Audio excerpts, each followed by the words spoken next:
ഹരേ കൃഷ്ണ, രാധേ രാധേശ്യാം, ഓങ്കും ഗുരുഭ്യോ നമഃ. സ്വർഗവാതിൽ ഏകാദശി ദിവസം വരികയാണ്. അതായത് വൈകുണ്ഠ ഏകാദശി. സ്വർഗവാതിൽ ഏകാദശിയെ വൈകുണ്ഠ ഏകാദശി എന്നും പറയാറുണ്ട്.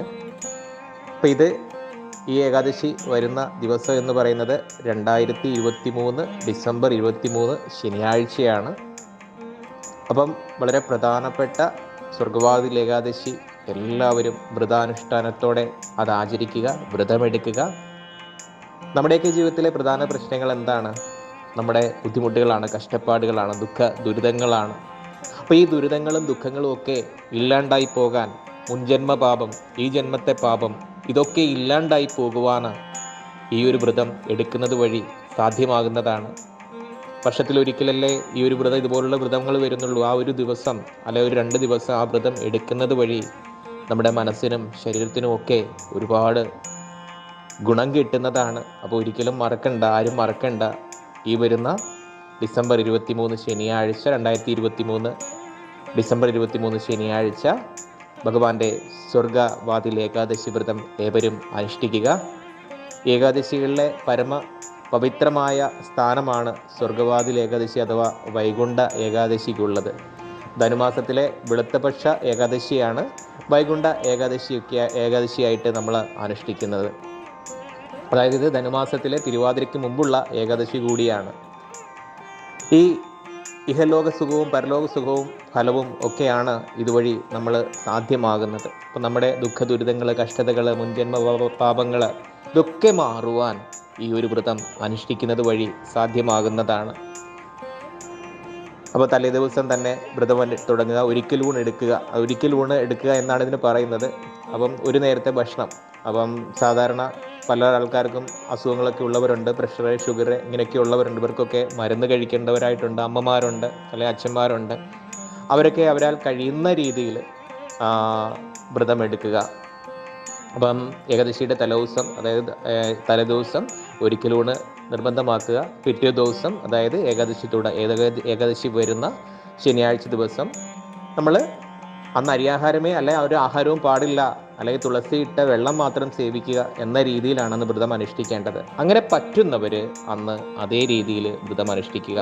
അപ്പം നമുക്ക് എന്താണ് പൂർണ്ണ ഫലമാണ് ആഗ്രഹിക്കുന്നതെങ്കിൽ നമ്മൾ ഇതേ രീതിയിൽ ചെയ്യുക. അപ്പോൾ ആദ്യം പറഞ്ഞതുപോലെ അമ്മമാർ, അച്ഛന്മാർ, പ്രായമുള്ളവർ, അവരൊക്കെ മരുന്ന് കഴിക്കുന്ന ആൾക്കാരൊക്കെ അങ്ങനെ ഉണ്ടെങ്കിൽ അവർ ഭക്ഷണമൊക്കെ കഴിച്ച് തന്നെ വ്രതം എടുക്കുക. ഭഗവാന്റെ നാമം വ്രതം എടുക്കുന്നത് പോലെ തന്നെ മനസ്സിൽ വിചാരിച്ച് ഭഗവാനെ ധ്യാനിച്ച് ഭഗവാന്റെ മന്ത്രങ്ങളൊക്കെ ജപിച്ചുകൊണ്ട് അന്നേ ദിവസം കഴിച്ചു കൂട്ടുക.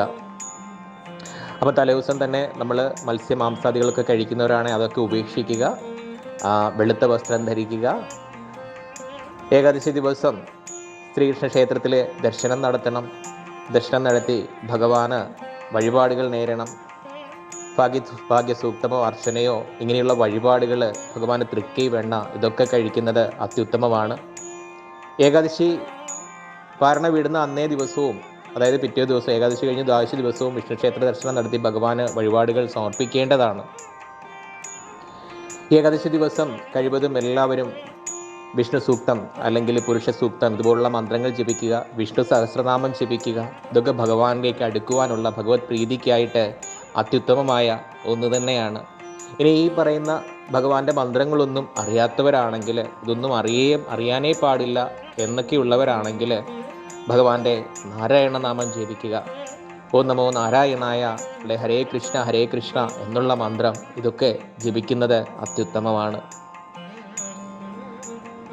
അപ്പം ഏകാദശിയുടെ തിഥി വരുന്നത് 2023 ഡിസംബർ 22 രാവിലെ 8:17 മുതൽ ഡിസംബർ 23 രാവിലെ 7:12 വരെയാണ്.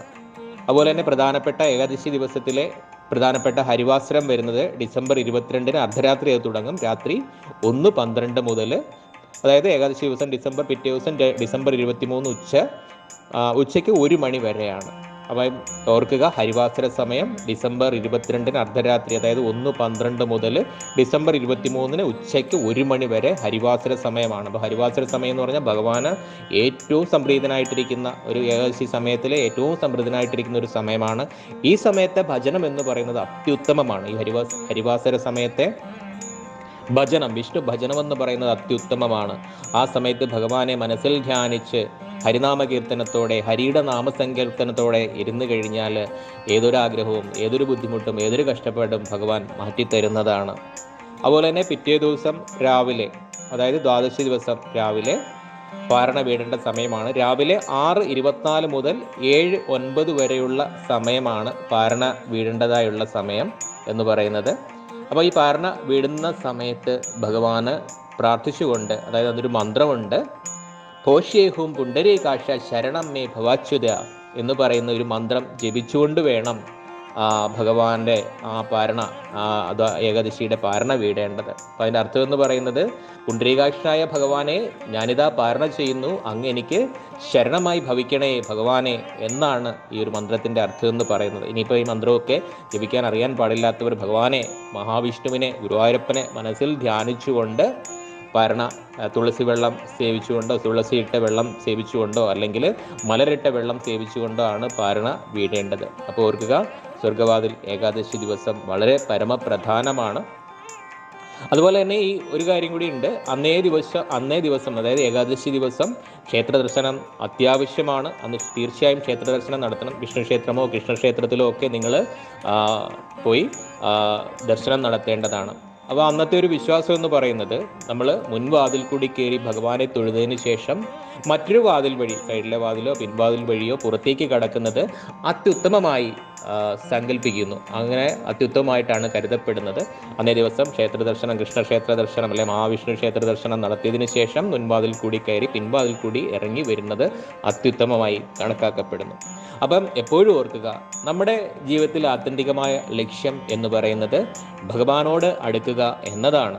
ആ ഭഗവാനെ സ്മരിച്ചുകൊണ്ട് ജീവിതത്തിൽ, നമ്മുടെ ഈ ജീവിതത്തിൽ ദുഃഖങ്ങളും ദുരിതങ്ങളും ഇല്ലാതെ, കഷ്ടതകളില്ലാതെ, ആർക്കും ദ്രോഹം ചെയ്യാതെ, മറ്റുള്ളവരിൽ നിന്ന് ദ്രോഹങ്ങൾ ഏൽക്കാതെ ഭഗവാനെ പ്രാർത്ഥിച്ചുകൊണ്ട് സന്തോഷത്തോടെ ജീവിക്കുക എന്നതാണ്. അപ്പം ജീവിതത്തിൽ എപ്പോഴും പ്രശ്നങ്ങൾ, ബുദ്ധിമുട്ടുകൾ, കഷ്ടപ്പാടുകളൊക്കെ കടന്നു വരും. ആ കഷ്ടപ്പാട്, ദുഃഖങ്ങളിൽ നിന്ന്, മുൻജന്മ പാവങ്ങളിൽ നിന്ന് ഈ ജന്മത്തിലെ പാവങ്ങളിലൊക്കെ മുക്തി നേടുവാൻ ഈ ഒരു വ്രതം എടുക്കുന്നത് വഴി സാധ്യമാകുന്നതാണ്. അപ്പോൾ വൈകുണ്ഠ ഏകാദശി അല്ലെങ്കിൽ സ്വർഗവാതിൽ ഏകാദശി തീർച്ചയായും എല്ലാവരും എടുക്കുക. എല്ലാവരെയും ഗുരുവായൂരപ്പൻ അനുഗ്രഹിക്കട്ടെ. ലോക സമസ്ത സുഖിനോ ഭവന്തു. സർവം കൃഷ്ണാർപ്പണമസ്തു. ഹരി ഹരി ബോൾ. രാധേ രാധേ ശ്യാം.